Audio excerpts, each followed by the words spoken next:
Productive Dentist Academy podcast network. Our philosophy is marketing from the inside out. So we always start with the practice first. What's in your database? What patients do you already have? Who has or has not completed treatment? So there's always that piece that comes first when we're doing our research and things like that. Welcome to Investment Grade Practices podcast, where we believe private practice dentists deserve to get the lifestyle today while building an asset for tomorrow. Join your host, Victoria Peterson, to design the practice of your dreams and secure your financial independence. Let's get started. Welcome again to the Investment Grade Practice podcast. I'm your host, Victoria Peterson, and welcome to 2026. It's end of January, going into February, and I don't know about you, but this year has already been a lot. It has been a lot of change. It's been a lot of unexpected, and it seems like the pace and the tempo are kind of speeding up. So in each podcast, I want to share part of our journey, part of my journey as an entrepreneur, as well as share tips and information that'll help you in your journey as an entrepreneur. So today I have a very special guest that's going to help me do that. If you've been following Productive Dentist Academy for a while, you know that Bruce and I co-founded this company in the beginning of the millennium in 2004, and we've shifted and grown throughout the years to the point that we have 3 service brands. So under the Productive Dentist Academy umbrella, we have Investment Grade Practice, which is our practice management, business advisory, profitability, production, things like that. How do we help you solve your problems today and prepare for financial freedom, exit planning tomorrow? That's Investment Grade Practices. That's an area that I head up. Within that, we also have the Clinical Calibration Institute because we do things in a particular way. We work with comprehensive doctors. Their diagnostics, their standard of care is a little different than mainstream. Their communication's a little different. So we have a whole body of work around that.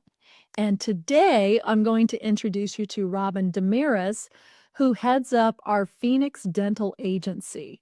So that is the umbrella of Productive Dentist Academy. We have 3 very strong focuses because you as an entrepreneur need to set the blueprint. You need to set the plan. Your philosophy of care and your standard is the lens that you activate through, and then marketing authentically is how you tell the world your story. So please join me in welcoming Robyn Damaris to this podcast. Hi, everybody. I'm happy to be here. Robyn, I'm going to brag on you for just a moment because I know you will never brag on yourself. If you're watching on YouTube, you can see how lovely she is. And she likes to stay deep behind the scenes. So this month, you were featured on the cover of Dental Entrepreneur magazine. So I want to shout that out. These are coveted positions. Not everyone gets to be on the cover of a magazine and tell their story. So can you tell us a little bit about your journey, like as an entrepreneur? Like, how did you garner a cover? Like, your story was so powerful and so strong. Can you share just a bit about that, about you personally, before we jump into how you help doctors with their marketing? Sure. So my path started through dentistry, started in high school, and there was lots of twists and turns along the way, lots of odd jobs and side quests, as the kids call them nowadays. And I wound up at PDA as a young kid still, just kind of working in the closet, not really considering myself an entrepreneur, really considering myself just a worker bee, if nothing else. And it was through the lens of PDA that I really found that side of myself. So watching all of these other entrepreneurs come together and the impact that they've had on, their own communities and the industry made me think really about the impact that I was having on my community and my industry. So It's kind of was a natural, long, progression into those shoes, as it were. I love it. How many patients do you think your work as a marketer and advertiser has impacted? Millions. Millions upon millions at this point. I've been doing this for more than a decade. I've helped thousands of dentists reach tens of thousands of patients apiece. I mean, the numbers are numerous. I've had clients in almost every single corner of the states. I know so much about so many small towns and communities now across the whole country. It's been a joy to learn a little bit more about, my own place as well. So I love it. Robin, so many times marketing gets e- um like tactical or transactional. I need a website, I've got a website. Can you do a brochure? I've got a brochure. But I can see your heart. Like this is more than creating pretty brochures. So what's it really about? well, my journey in leadership, it started with caring about the people, right? So at PDA, the team that I worked with every single day, I loved to death. These were my best friends, my second family. And a few years into being here, I remember you took us on an emotional intelligence journey where we did multiple workshops and guidebooks and courses and all of the material. And I went from scoring the lowest the first year to the highest the second year because I took the time to put in the work, right? So it's about putting in the work, but I only put in the work because I cared about the people I was working with.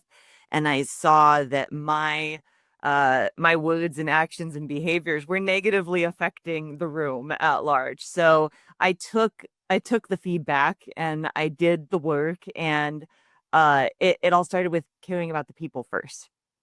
After that, I had the opportunity to go meet the dentists live in person at the PDA workshops. And uh gosh, what most amazing group of people to meet, to have an opportunity to meet and talk about people that just care so deeply about other people. And when you meet people like that, you really start to care about those people. So I cared about my team and I took the time to develop and grow there, but then I cared about my clients and then I took the time to develop and grow there. And I got deeper into the research and the demographics and how can I help you make your practice and your life better, right? And then when you do the work long enough, you start to see the impact you're having on the patients, right? And then you start to care more about the work. Now you start to pay attention to the words on the page just a little bit more. When you start seeing the feedback and the notes come from the patients who are suffering, who just want access to care, and you're being the person who gets to connect them to somebody who can help them. So, you start to really take pride in the work that you do. So the people, the clients, and then, the work itself. And doctors do the same thing, right? They care about their teams first, and when they really start to love their teams, that's when they really get jazzed up about growing, right? Then they start to care about their patients more, and improving what the experience is for their patients.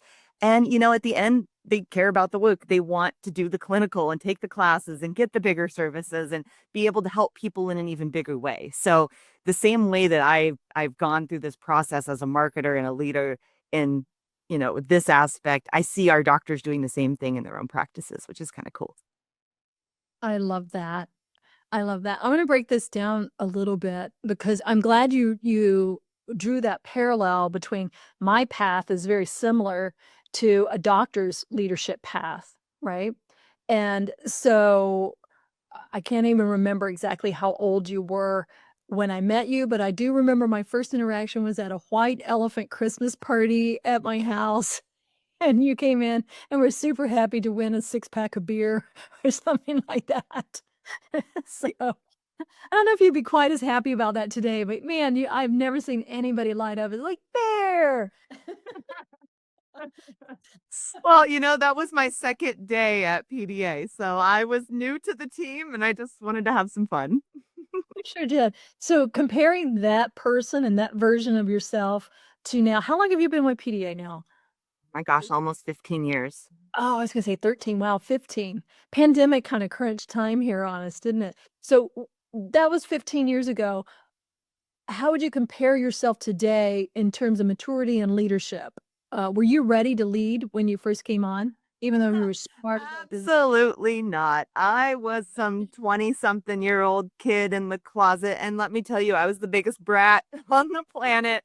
Nobody could tell me nothing back then, and, uh, I stumbled along the way and fell, and you guys picked me up every single time, and, I think throughout this journey now I look back at those days and I'm like, "Oh man, what a disaster."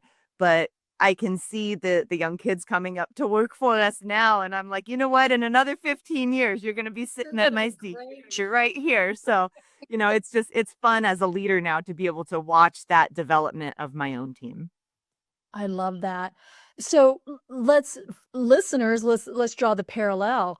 You're maybe graduated dental school 5 years ago and you worked for someone else and you've taken over a legacy practice or, maybe you're 10 years in, whatever, but you started your practice. You scratch start or you bought it from someone else or you partnered with someone else. So you might be, even though you may be more than 25, 30, 35.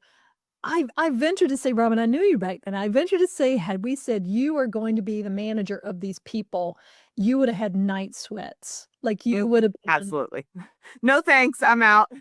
yeah, like I got a sense of I don't trust myself to do that. And I think a lot of young doctors find themselves in that place. Like I'm a great clinician. I have a vision. I know where I want to go. But developing those skill sets is a journey. And it sounded like in your journey, the breakthrough I heard was instead of saying, because it was a little crunchy, like our whole team was bumping into each other like bumper cars. That's why I became a certified emotional intelligence trainer, because learner is my number one Clifton strength. So if I'm interested in anything, I will get a certificate in it, right? So now that I have a certificate, I should go and teach it, and I should teach it to my people before I launch it on the world. So that's how this came about. But I never heard you blame other people. Like, I never heard you say, oh my God, this person is so awful and this and that. And you really did take it to heart, like, whoa, maybe I communicated in a way that had a ripple effect. And it was amazing to see you, like, even have the aha moment of, like, dude, I've got the lowest score of this group. You didn't collapse, you didn't puddle, you didn't blame, you didn't ask me to retake the test. You just, Almost did. No, I'm just kidding. yeah, you have this nature about you that just says, okay, that's feedback. That is what it is. Now what? You And either take it or you don't. yeah. So is there some insight that you could share with others about your mindset? Because you talk about that. You talk about don't wish the hardships go away. The hardships make you more resilient. So this was a point in time that you embraced and it made you more emotionally resilient. Where does that come from? Oh, just life experience, right? Like when you've had the rug pulled out from under you enough times, resilience becomes part of your character. Oh, Um, yeah.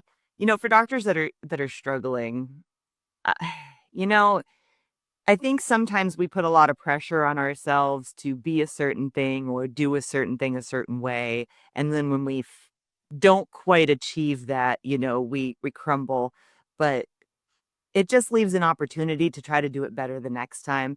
And I think I've had the lucky opportunity to have been able to sit in every seat in my agency. I've done every job of every person that I employ at some point or another along my journey.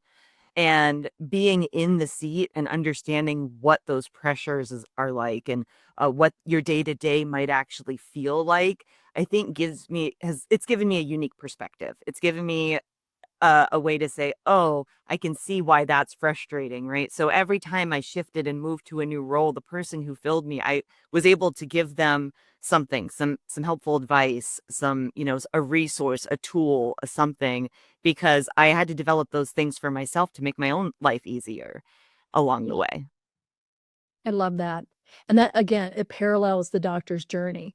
I'm here, and you're probably wearing every hat in the beginning, making every decision in the practice and walking across that threshold of building trust, building relationships, and then saying, I understand. What resources do you need so that you're better at your job? I watch you do that every day. And you create committees and you go, you know what? This seems stressful for everybody. I think you 3 people could come up with a solution. Go see what you could figure out or volunteer who thinks they could solve this problem. I mean, and marketing is changing a lot, so you've got folks working on AI integration and what is authentic versus deep fakes and where do we land and how do we use it? I mean, there's so much noise out there about you don't even need an ad agency. You don't even need a marketer. You could just sit down at night and with an AI chatbot solve every problem in the world. It's almost like the same, conversation that we had when WordPress first came out. I remember that. Remember that, like, 15 years ago, we were teaching doctors how to build their own websites? Only it seemed so easy, and we would, "Yeah, we're here for support. Now you choose this and you choose that." Because even WordPress was so revolutionary back then. It was friendlier. And they were like, "No, they can never." So then we built them and we gave them admin access on the back end, and then they would goof it up, and they were like, "Nope, you don't even get admin access on the back end." So I feel kinda like that's the same noise that's around AI and automations right now is, just click these buttons and you can save money, which is always top of mind for doctors, employ less people, have less conversations. How does it really work though, Robin? How do So AI balance? AI is a fantastic tool, right? But it's a tool. Like any other tool, someone still has to use the tool. You have to know what prompts to put into AI to get them to give you the output that you want to get from it, right? And I think people are scared of AI, but AI can be a beautiful and wonderful and helpful thing if you use it right. And I think where people get excited about the do-it-yourself model of AI, where it usually fails is in the lack of consistency. So that's Mhm. like the purpose of having an agency as someone to make sure that the messaging just doesn't die because you had one creative burst in one night and you came up with a bunch of things and then you posted those things and then what, right? It's about consistency, about having that message in all the right places at all the right times in front of all the right people all the time. So that's really what the benefit of having an agency kind of overlook. And then there's the expertise, right? So the expertise that comes with it. Like we specialize in dental, so we know everything about every dental state board guideline there is to know and have the ultimate resource for that to make sure that nothing we ever do any crosses in any lines, right? We have extra steps in place for HIPAA compliance and for all sorts of things that you by doing it on your own, you might not think to put these different things into place before you go down that road. Yeah. Oh, I clearly remember an example of that about a year ago where a beautiful client of ours, I love them so much, and they wanted to do this amazing thing of a referral program with a charitable nonprofit raffle, thing like that, and the whole campaign was outlined, and then it came through our proofing process, and we're like, "Whoa, time out. This doesn't necessarily cross any state board lines, but what about gambling, raffles, local, state, federal, community laws that govern this?"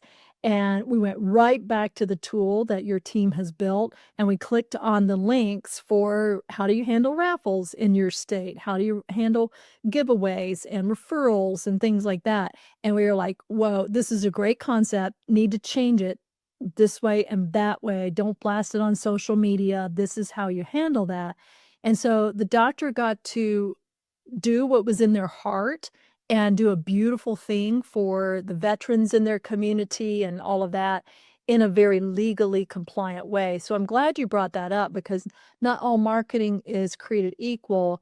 And we have had, that's one of the reasons we created an agency. And I am not going to say we get everything 100% right.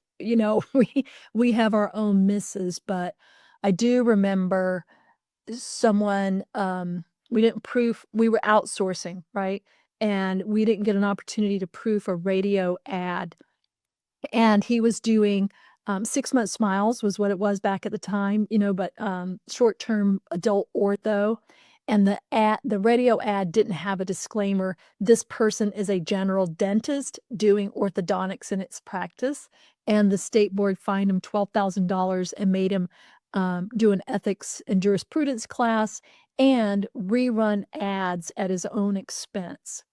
So that seems very punitive. However, we said we're happy to rerun those ads. And so it's like, so you may have heard my ad. I'm Dr. So-and-so. I am a general dentist doing da da da da da. So we just kind of got double the exposure. So It's all about pivoting, right?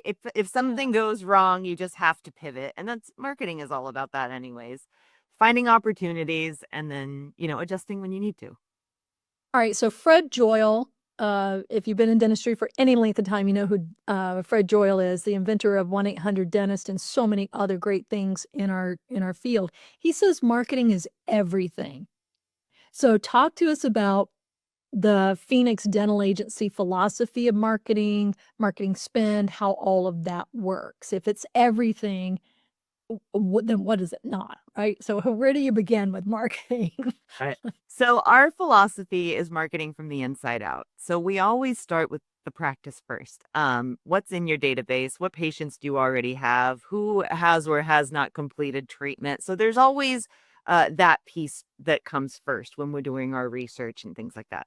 I have this great exercise that every single dentist should do, right? And it starts with, go sit in your operatory chair. Have a seat. Take a look around. What do you see? What is the patient going to see when they're sitting in that chair? What is their experience going to be when they are a patient of yours? Not necessarily even talking about the communication. Just look around the room. Are you advertising services that you want them to know about? Do you have things for them to take home with them? Do you have comfort amenities or, education or something like that available to them, right? Now go sit in your reception area. Go sit in your reception and take a look around. What do you see? What is your patient going to experience? Do you have case studies and things on the table for them to see before and afters? Or do you have a slideshow playing? Or do you have materials that promote your social media or your referral program or anything of that nature? Right? So wherever you want to focus, you're looking for those opportunities, right? So now you've sat in the operatory, you've sat in the reception room. Go outside and look at the front of your building. Go stand in your parking lot and look at your place of business and say, can someone tell I am a dentist's office when they drive past my practice? Is my signage visible? Does my place look nice? Does it look run down? Do I need to spruce something up? Do I still have Christmas lights up from 3 years ago? There's things like that you need to just pay attention to. And then do yourself the favor of just driving down your street and looking around. What businesses are nearby that you might want to partner with or, that you might want to incorporate into your day-to-day, what does the patient see when they're driving down your street? Can they see your building at all? Are you on the back side? Are you in a big medical office building? Those are things that you have to help the patient overcome a new patient when they're coming to your practice for the first time. Your job is to, as a marketer for your own practice, is to look for opportunities where you can improve your patient experience. You can educate them on the things you need to educate them on. You can give them things to make those connections. You should be looking at ways that you can build that in your community.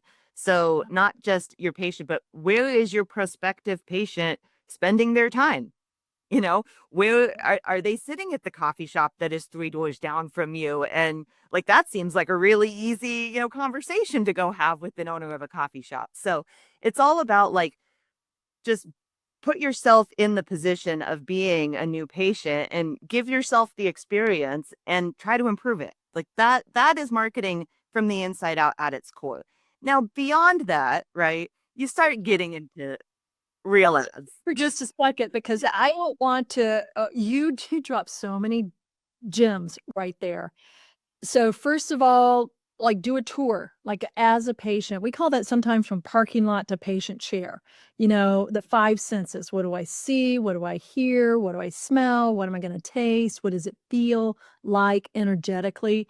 And I know as a consultant over the years, I would sometimes just quietly go into a reception area and sit in a corner where maybe the receptionist couldn't see me or right away in client offices just to get a feel. And some offices you go sit and I would get a migraine. Like there was like a negative vibe between the team and your patients can feel that if you're not getting along. They don't know what's wrong. They just know something's wrong. So parking lot to patient, like think about and feel the experience. I love that part. And you also, second big gem, you probably gave this one first. You have so much hidden opportunity already treatment planned with patients who already trust you, who may be waiting on you to reach out. So sometimes I know when your phone rings, the first question is, can you help me get more new patients? And you're like, sure, but what about all those that you've already paid to have here, right? So word of mouth referrals, re-engagement of treatment, reactivation of hygiene database, segmenting database, scheduling to do more perio, to do more things like that. That's a huge component of marketing. And you and I have a lot of friends in dental marketing. I would say 2/3 don't touch internal marketing at all because they're afraid of the laws around referrals. They don't really understand outbound messaging and how to, like, well, if they didn't say yes, what can I do to get them to say yes now? They kind of just like hope they come into hygiene and maybe we get another shot at them 6 months from now. You have a different perspective on that. Yeah, there is this assumption that your team has to take on all of that extra work.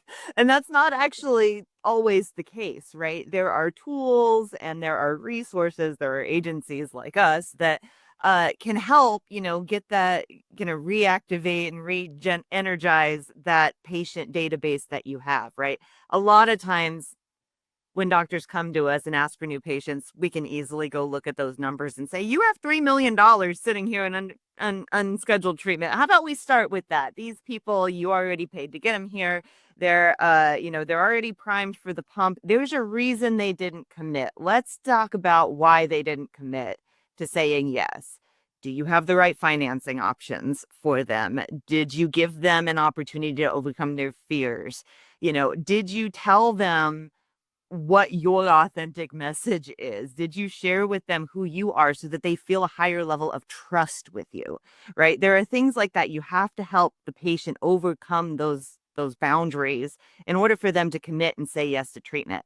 So why get a brand new person in and having to start with scratch with all of that when you have someone who has maybe checked some of those boxes and just needs that extra little push to get them to come back in. Also, doctors change their technology and their service mix over time. If you've got a new piece of technology, you should absolutely be combing through your database to find all the patients that told you no for that treatment before and telling them, I have a newer, better, faster, easier way to do this for you, right? Like there are so many opportunities that are likely in your database already that you haven't even considered talking to or about, or if you did, it was a one-time thing and you don't have that marketing consistency like we talked about earlier. Remember, you know what? I'm remembering Chad Johnson, who was a podcaster on Everyday Podcast and a great PDA fan and alumni. And when he combed through his database because he wanted to do more implants, right? I think he found like 253 implants that he had treatment planned that had said no. And we did an active, intentional campaign to bring them back in. And I think he reactivated maybe 105 implant placements, and so you just don't know. So as your education goes, there's also, as you grow, we know like the first 1,200 patients of record that stabilizes a practice, and then you start getting 1,500, 2,000, 3,000. There's more patients than you might can physically see, and you may be on in-network plans, and you've got 400 in-network plans that have a 40% write-off, and we need to restructure that so that the patients who are accepting treatment, that want more treatment, that have the means to afford it, are getting those slots, that we're not filling them up with patients who only want what insurance pays. Insurance pays about half your fee, and now you're spiraling at a loss because you're not set up to provide care for that patient. So practice, I love that you brought that up. Clinically, we change over time, and our revenue sources should change over time, which means our marketing changes over time. So this internal piece, thanks for letting me pause there for a moment, because I think it's also your biggest ROI. Maybe an external campaign gives you 5 to 1. You give us $1, we give you $5 back. But what's the typical return on internal marketing?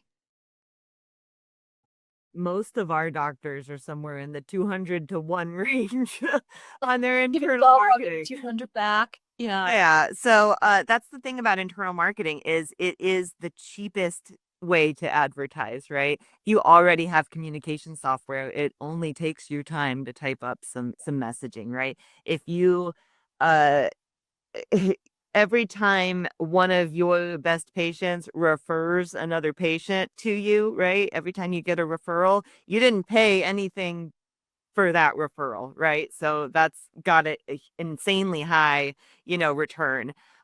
Reviews are a great way to get your message, to let the community know that other people love you, whatever, and things like that. So there are ways that you can market kind of freely online using different kinds of internal marketing tactics. But really, those people that have already, have some level of relationship with you are going to be your lowest cost of acquisition. They're going to be your highest return on your investment, and they're going to be the most loyal and highest referring patients in the long run.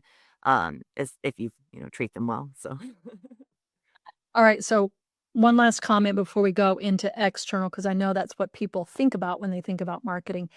My 15-year update, if I had to go from like 2005 to now, would be doctors. A leadership invitation here is stop depending on your team to do this, quote unquote, when they have time, when patients cancel, when number one, they're never going to have time, because number two, they hate doing it. So, and it's that consistency that Robyn was talking about that you're going to miss out on. So we have expanded beyond, like, the communication tools have expanded beyond a telephone call and a voice message. Now, do we still do outbound phone calls? Absolutely, but they're supported with the messaging that goes out through text and email and social media. They find you, and then the inbound conversations are different because they're filling out forms on your website, they're texting, there's social media, and there's phone calls. So all of that communication training, I think that's what Fred Joyle was talking about when he said marketing is everything, because communication is a thread that binds it all together. All right, so I've got my house in order. We look good, we smell good, we sound good. We've got systems in place. We're putting our authentic selves out to our current patient base and keeping them engaged. Let's say that I want to now just I'm adding an associate, and I do truly want to bring in more patients to the practice. What are some guidelines for that? What's your thinking on that? So just like when you're looking for opportunities within your building, you're looking for opportunities in your market, right? So we always start with a lot of market research and demographics, things like that, so that we can see, where your ideal patients live. We ask you the question of like, who do you want to walk through your door? Describe this person to me so I can go find this person in the marketplace. And sometimes that person is right outside your door. In fact, most practices get most of their patients in a 5 to 10 mile radius. The majority of your patients will come from there.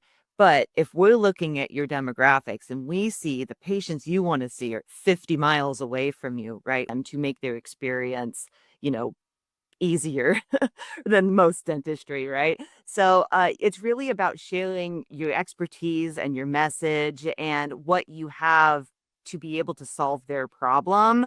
And people will drive for that. People will take the time and drive past 10 other dental practices to come and see you if they think you're the one that can help them. Um, one great stat I love to share with doctors is when a prospective patient pulls up your website for the first time, they will decide within 3 seconds whether or not they want to see you after they see your photo. They see your photo, and within 3 seconds, they trust you or they don't. They will call or they won't.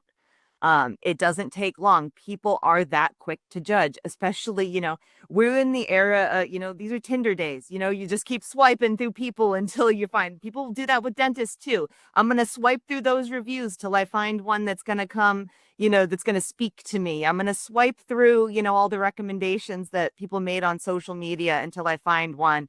I'm going to swipe through all of these dental websites until I see a dentist who I think I can trust, and you I capture never that. thought about finding a dentist like a Tinder date, but you're right. We're very you know what, Robyn, we're gonna have to pause right here. This is so much. I'm gonna bring you back again, and because you have I know we could go for another hour on external strategies, right? But what a journey here for doctors building investment grade practices. Like it really does, from what you're saying, it starts and stops with the owner. What's your philosophy of care? How do you care for your team? Because how you care for your team is how they're going to care for your patients. How the patients feel cared for is going to impact your reviews. Your reviews impact, that sentiment impacts whether they're going to schedule, not schedule. Do we have a way to show ongoing care and re-engagement? Because it does take 3 to 5 to 9 touches sometimes before patients say yes. And I've asked doctors, where does the new patient journey end? And they're like, my exam? And it's like, no. They either schedule or they don't. And if they don't, Until they find a new dentist is the yeah, answer to that. that's right. If you have a new patient come in, sit in your chair, and they don't schedule, they have not completed their journey. They just said no in that moment. And now it's your marketing opportunity to say, hey, like I have this belief you can't reject me. Like a no just means, yeah, and you need a little more information. So I take that as a marketer too. It's like, hey, we're really concerned. Doctor saw that, and here's some more information about that. And you just keep telling a story that they can see themselves into. You keep telling other patient stories until they say yes, or like you say, they find another dentist who will. Man, this was powerful. This was so powerful. And I love that stat that people make a judgment within 3 seconds of, is this someone that seems trustworthy that I could investigate? I think there's also the mismatch if you still have your photo from 1986 and they come in and you're like, dude, you're not 33 years old. That's a big trust break too. So it's really important to have, like, it could seem trivial, like, yeah, parking lot, the patient chair, 5 cents is no big deal. But if that doesn't match your website, which your website is the visual extension, right? If that's not consistent, then you break trust there too. What a deep conversation. Thank you for sharing your leadership journey. Thank you for sharing this fresh perspective on marketing and how it really does. It's a critical system. It's not an afterthought, and it's not an advertising budget. It is kind of an integrated system, in your success. That's what I'm taking away from this conversation. Absolutely. Anything you want to share as we close, Robyn? No, if you want to learn more about Phoenix Dental Agency, you can check us out on phoenixdentalagency.com and find out more about what we do. I love it. Thank you so much. Be well, my friend. Thank you so much. Thank you for tuning in to this episode of Investment Grade Practices Podcast. If you find value in this episode, help us spread the word by passing it along to a dental friend, subscribe, and give us a like on iTunes or Spotify. Learn more about building your investment grade practice at productivedentist.com today.